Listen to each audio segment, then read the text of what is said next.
In California behind it. It's a major workhorse when it comes to providing water for Southern California and farms.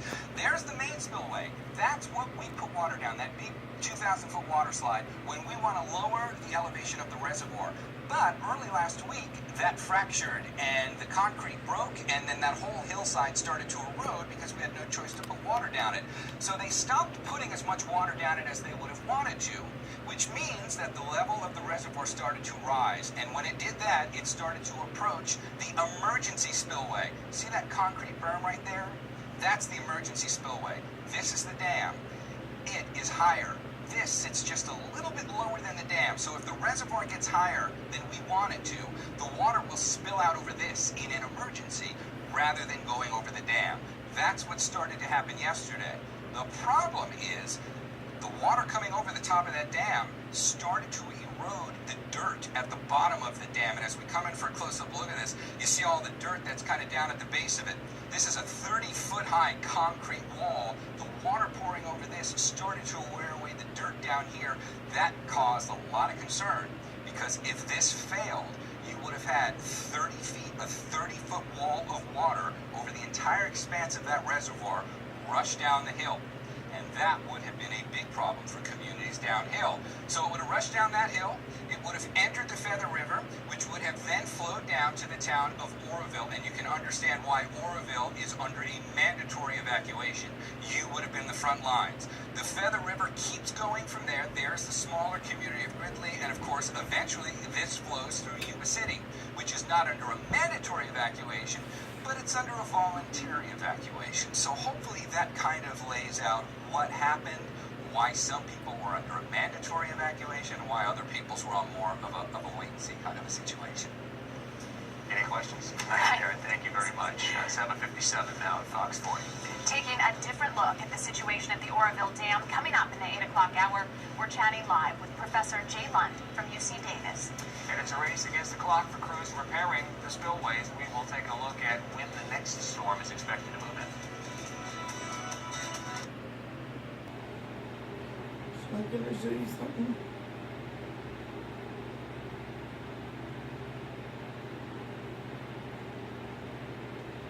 Sean, that's that damn Hopefully crisis averted, as on the left-hand side, the emergency spillway is no longer flowing down to the Feather River. Below, we have live team coverage coming. And it's not just people being evacuated from Oroville, but we're worried about the fishes as well. Placer County Fairgrounds, one of the many evacuation areas in the viewing area. We'll be talking to residents from the Oroville area seeking shelter in just a bit. And out here live in Yuba City, whether or not you left town for evacuation is up to you, but there are some travel restrictions affecting everybody. That story in a minute. Good morning, I'm Raina Nakano in Oroville, Dan, where you can see that it's about 100% capacity. What the crews at the Department of Water Resources are doing to make sure that it doesn't overflow. This is Fox 40 News at 8. Good morning to you, and thank you so much for being with us on this Monday morning. Our top story, we have team coverage. We have got this covered front and back and all the way around on the Oroville Dam crisis that is happening. It was very interesting to see those live images of the water coming out, because we had not seen that yet this morning. We've been anxious to get a look here this morning. We have heard the damage described as the water flowed over the emergency spillway there as a whole, as erosion. The latest closest look I've gotten, and it's not visual, but it was a tweet by a reporter by the Sacramento Bee talking about these bags of rock they want to drop down into the crevice, describing a crevice that has eroded beneath that spillway. So we'll have that coverage for you shortly. Let's get what to they're there. trying to do with that rock is build in more of a structural integrity there. Sure. Because it's just spilling on to just regular earth, and it's creating that erosion.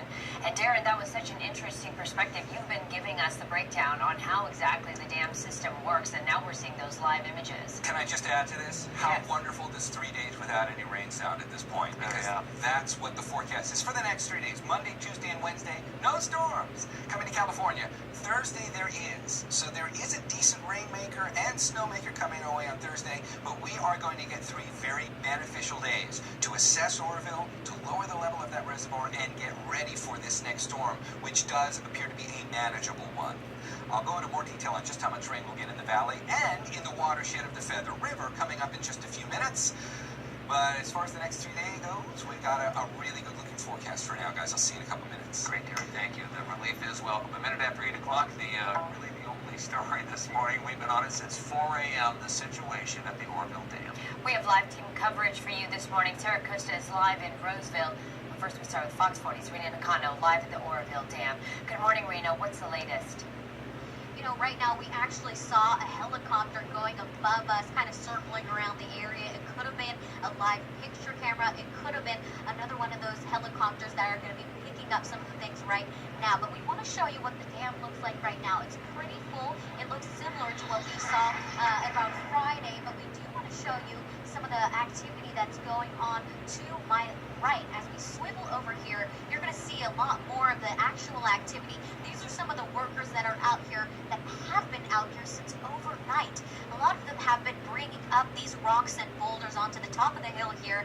They've been bagging them up to create gigantic sandbags or rock bags or boulder bags so that those helicopters can drop them in. Of course, this all because happens in Tuesday when we saw those heavy storms created a gaping hole in Oroville Dam's main spillway. Water levels continue to rise because of the snow melt, unfortunately. So the Department of Water Resources said, even though it is broken, we are going to continue using it. Now on Saturday, water levels exceeded 100% capacity. So water began flowing over the emergency or auxiliary spillway for the first time ever.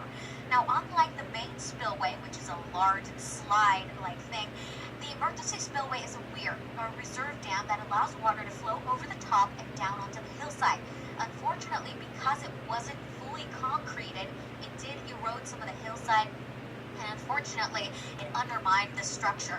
So to prevent water from further carving out the side of the hill, DWR doubled the flow to its main damaged spillway from 55 to about 100,000 cubic feet per second. Now, yesterday, they started bringing in these rocks and boulders to the staging area, which is where we are. It's usually a parking lot, but now it's a staging area for rock bags. Now, the good news is we want to show you some live pictures of what the spillway looks like right now. You can see a little bit of the mist going in through the hilltop. That's the good news. That's the main spillway. It continues to work. And another good news is that there is no more water flowing out of the auxiliary spillway because they were able to control water levels in the dam.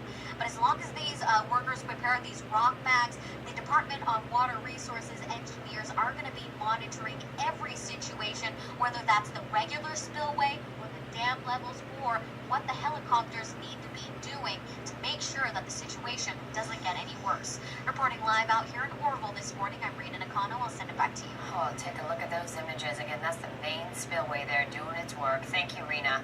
Yeah, we get these images from a sister station, and we are so thankful that we finally get a look now that the sun is up. If you missed Darren explaining this to us, what you're seeing, again, is the main spillway, where it grows so turbulent there. From that point down, that main spillway is so damaged that it turns into, white water and more almost like a waterfall. And it was that damage that caused them to reduce the flows, that caused the spillway, the emergency spillway, which is off to the left, to overflow. Hopefully we'll get a look at the damage below that emergency spillway, which again is just going off the left side of your screen, because the most recent description of what happened below it is a crevice, as the earth below what essentially was an emergency dam, a smaller dam to the left, as it was overtopped and the water coming over it just began to eat away at the ground below it. 8:05 is your time. In the back